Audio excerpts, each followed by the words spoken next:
Kohlberg का नैतिक विकास सिद्धांत पढ़ेंगे। कोहलबर्ग एक प्रसिद्ध अमेरिका मनोवैज्ञानिक थे। इनका नैतिक सिद्धांत विकास जीन पियाजे के नैतिक विकास से सिद्धांत से अभिप्रेरित था। रचित पुस्तक थी इनकी the philosophy of moral development, the psychology of moral development. इन्होंने 10 से 16 वर्ष तक के बच्चों में जो 72 बच्चों में इन्होंने अपनी कहानियों के आधारित पर मनोवैज्ञानिक स्तर पर अध्ययन किया था। नैतिक के संदर्भ में इन्होंने 11 कहानी का प्रयोग किया, जिनमें से इनकी एक कहानी बहुत प्रसिद्ध हुई थी, वो हाइनेज या हिंज की कहानी ही कहा जाता है। हाइनेज हिंज की कहानी जो होती है, एक बीमार महिला है जिसके पति का नाम हिंज है। वह अपनी पत्नी को बचाने के हेतु एक डॉक्टर के पास ले जाता है। डॉक्टर ने हिंज से कहा कि फार्मासिस्ट के पास जाओ और इस रोग की दवाई ले आओ। अतः हिंज दवाई लेने के लिए उस फार्मासिस्ट के पास गया और दवाई की मांग करने लगा। फार्मासिस्ट ने दवाई की लागत से 10 गुना अधिक धनराशि की मांग की, किंतु हिंज के पास इतने पैसे देने में वह असमर्थ को व्यक्त करते हुए कहा कि अभी मेरे पास इतने पैसे नहीं हैं। तो फार्मासिस्ट उत्तर देता है कि मैंने यह दवाई बनाने के लिए काफ़ी समय और धन खर्च किया है, अतः अब मैं इससे लाभ कमाना चाहता हूँ। इस काम के इससे कम पैसे में तुम्हें दवाई नहीं दे सकता। अब हिंज के पास केवल दो ही विकल्प थे। पहले, अपनी पत्नी को दवाई का अभाव में या तो मरने देना, अथवा दूसरा, चोरी करके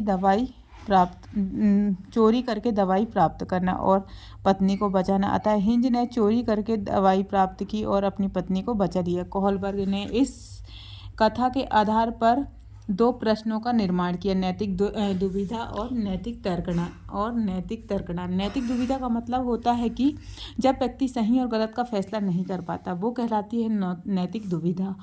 और जैसे कि एग्जाम्पल, हिंज चोरी करता तो पुलिस उसे पकड़कर जेल में डाल देती, एवं हिंज चोरी नहीं करता तो उसकी पत्नी की मृत्यु हो जाती। मतलब वह सही गलत पर फैसला नहीं कर पाता। अब नैतिक तर्कणा का मतलब होता है जब कोई व्यक्ति सही और गलत पे अंतर कर पात के मध्य में जो करने हेतु विवेक, तर्क और बुद्धि का यूज़ करता है, उसे ही हम क्या कहेंगे, नैतिक तर्कण कहेंगे। लॉरेंस कोहलबर्ग के अनुसार नैतिक विकास के 3 अवस्थाएं के 6 चरण निम्नानुसार हैं।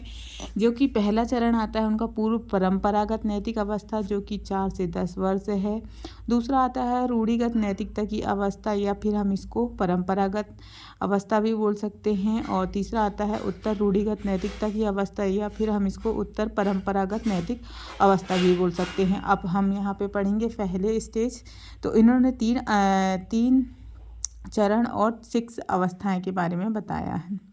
तो पहले हम पढ़ेंगे पूर्व परंपरागत स्तर। इसे पूर्व रूढ़िगत अवस्था भी कहते हैं। इस अवस्था के दौरान बालक सही और गलत के मध्य अंतर समझने में असमर्थ रहता है।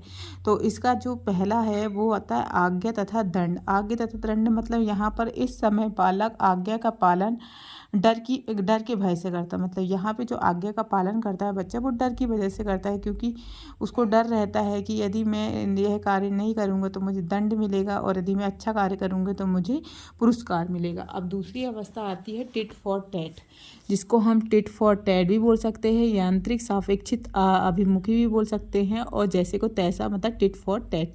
इसका मतलब होता है कि बालक स्वार्थी होता है।